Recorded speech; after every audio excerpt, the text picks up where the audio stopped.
You know those times when you come up with a design, you got it on your paper, you got the smell, you got the colors, you make the soap, it all flows together. It was like divine providence.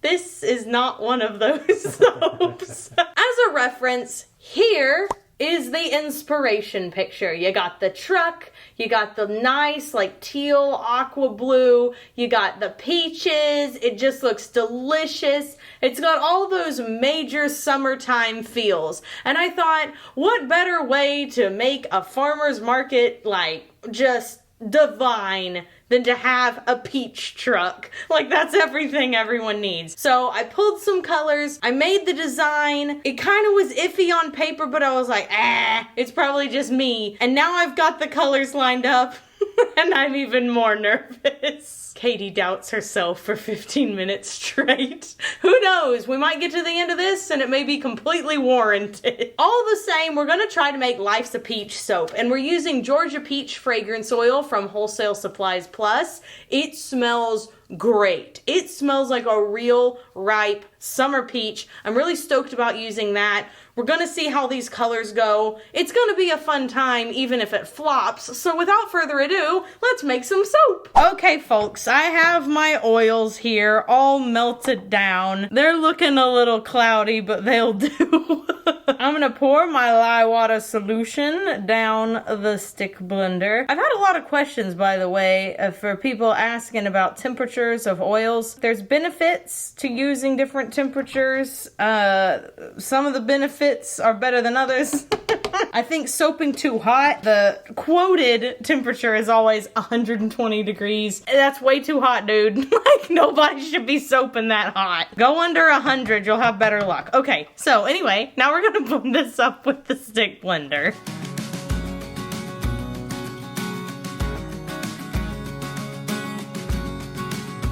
So basically, I have to pour off some little containers. So the first accent color I'm putting in is going to be a dark green. This is supposed to represent leaves. And I'm using Snake Island blended with Green Vibrance. Next, I have some Voodoo Mica. This is from Mad Micas. It's a lovely red-pink color. And finally, we have Blue Tide. This is also from Mad Micas. It is my favorite blue ever. To the blue, I added a little bit of titanium dioxide. And to the final large container, I am adding in some Orange Vibrance, just enough to get us to a nice pale orange that should lighten over time into a peach color. So let's blend in these colors and we'll see what we've got.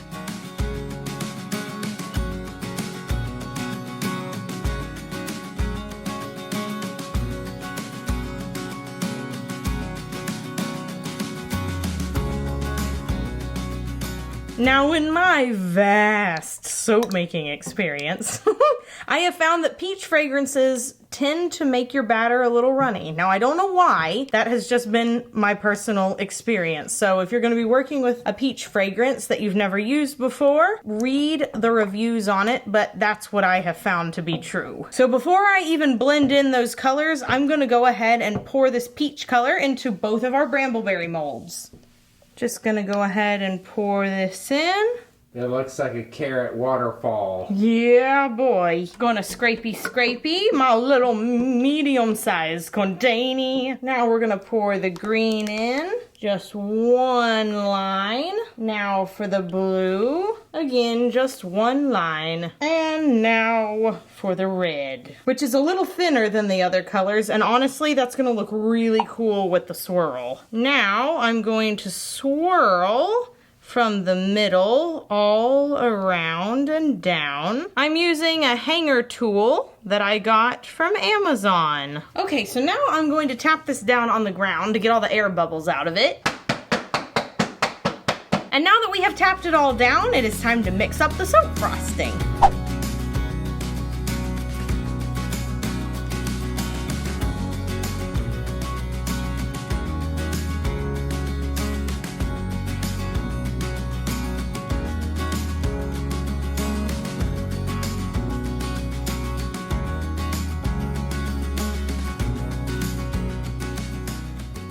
Okay, so this is the actual color I was trying to achieve in the soap. This is what we'll be changing that blue color in the soap to for the next batch, because this is the aqua teal sis was trying to get. And let me tell you, blue Tide will turn like 8 different colors if you add like 1/4 of a teaspoon of titanium dioxide to it. It is such a versatile colorant. Like this is like a light baby blue, this is like an aqua teal, and then it'll be like a true blue if you don't add anything. It's kind of crazy the way that works. So mine and Caleb's new nightly routine consists of watching TikToks. Like the mature 25-year-olds that we are. We get those kids in the bed and I'm like, it is time to watch TikToks. I am about to tell a story about Caleb because I just remembered because I said the word TikTok. And he's gonna love that I've told you guys this, but y'all don't have to tell him, okay? So when Caleb was a little kid, he said weird crap all the time, as little kids often do. And he was at his aunt and uncle's house out of nowhere, like out apropos of nothing. He just goes, haha, it's TikTok time. And they looked at him like he had a third eye. And to this day, he is still salty about it. And it's like, why would they look at me like that? Little kids say weird crap all the time. He cannot get over the fact that they were like, okay, Caleb, whatever, okay, all right, if that's what you need to say, you just say it, I guess. And if you mention it to him now and you'll be like, hey, Caleb, it's TikTok time, he's like, seriously, that is not even a weird thing to say. But why would he say that? What made him think it's TikTok time? And what on earth does that even mean? I think he just was talking fun, talking nonsense like little kids do. They just say nonsense things. It's TikTok time. That is weird. Well, to this day, he holds that it was not that weird and he's mad about it.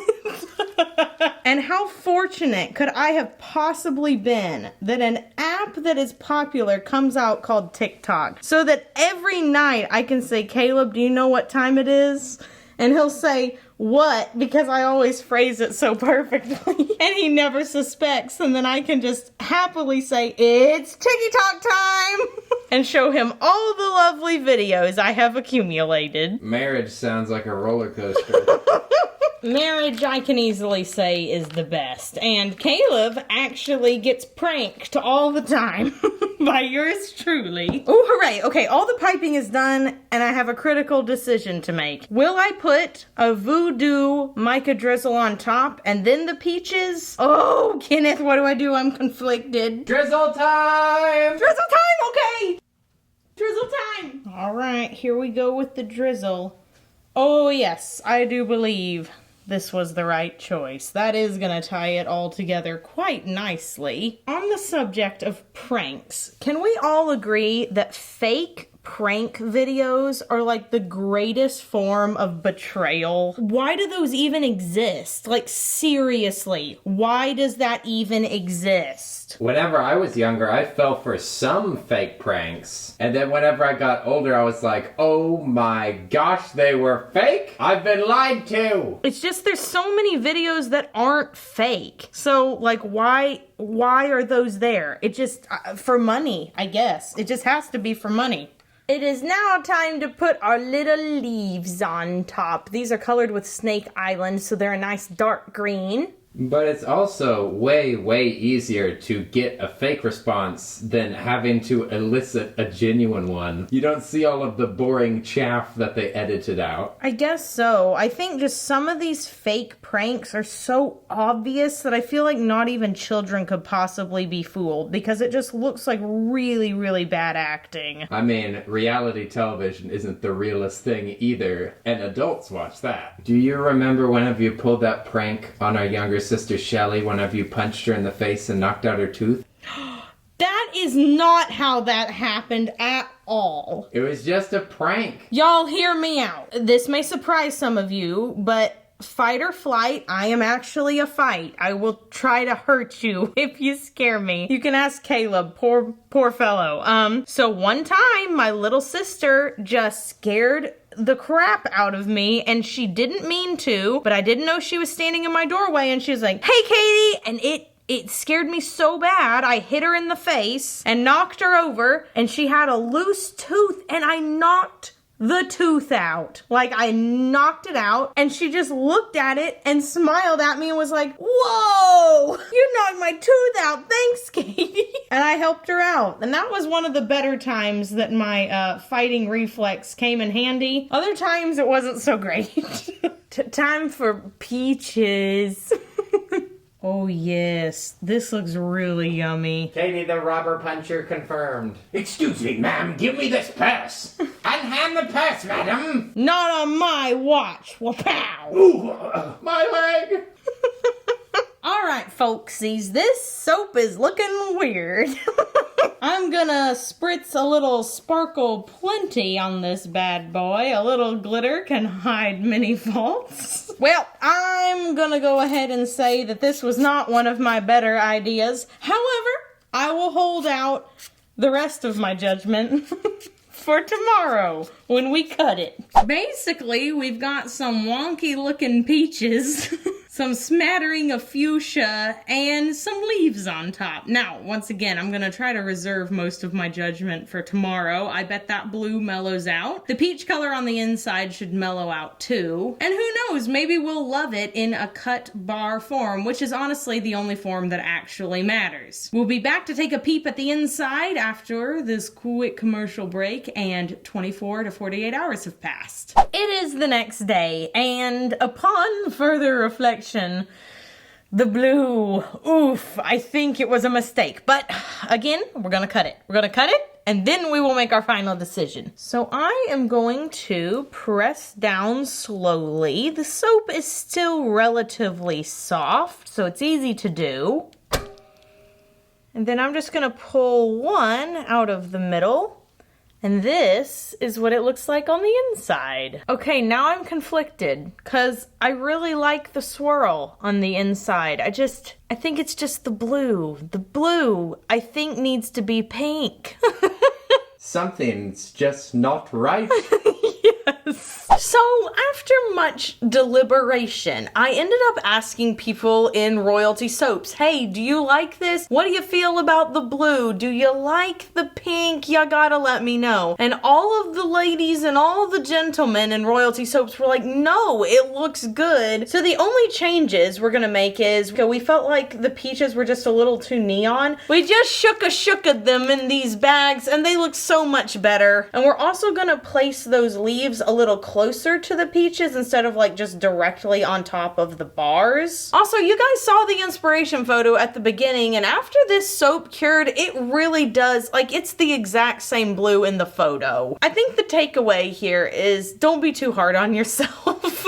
It's hard to do designs, and it's hard to do a lot of designs all at one time. And even if you don't think it's gonna be perfect, it might be worth a shot, and get somebody else's input on it that isn't yourself, because you are your own hardest critic for sure. It could be that everyone else loves them and thinks they're amazing. So if you're a soap maker, if you're a crafter, if you're somebody who is handcrafting things, do the things up in your brain, run them by other people, and who knows, you might be surprised. Maybe tons of people will like it, and give yourself a little break. With that being said, that has summed up our Life's a Peach video. If you enjoyed it, if you enjoyed seeing my strange creative process through this particular soap design, let me know down in the comments below. If you like watching soap making YouTube videos, you will probably like watching soap making TikToks and seeing soap pictures on Instagram. I'll leave our social media links down below. This soap will be available with our Farmers Market collection on March 7th, 3 p.m. Central Standard Time, royaltysoaps.com. That's a Saturday afternoon. And be sure you do something fun for yourself today, whether that is eating a fresh, juicy peach or nectarine, if they're available in your area at this frigid time of year, or perhaps experimenting with something creative that you've previously judged yourself and held yourself back from attempting. Go ahead and try it today. And until next time, I hope you have an absolutely royal day, and bye for now.